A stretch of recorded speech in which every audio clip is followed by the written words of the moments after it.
ब्रेकनंतर स्वागत. आता पाहूयात आंतरराष्ट्रीय पातळीवरच्या टॉप 9 बातम्या.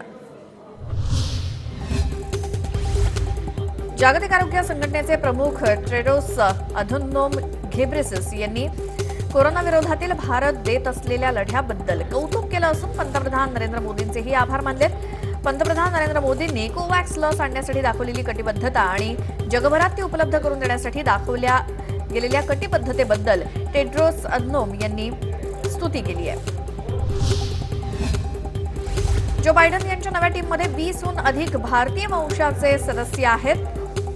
यापैकी 3 भारतीय वंशाचे अमेरिकन नागरिक एजन्सी रिव्ह्यू टीमचं नेतृत्व करतील. ही टीम सत्तेचं हस्तांतरण सुनिश्चित करण्यासाठी सध्या प्रशासनातल्या प्रमुख फेडरल एजन्सीच्या कामकाजाचा आढावा घेतील. भारतीय वंशाचे हे सदस्य अमेरिकेतील व्यवस्थेमध्ये मोठे बदल घडवण्यात महत्त्वाची भूमिका बजावतील.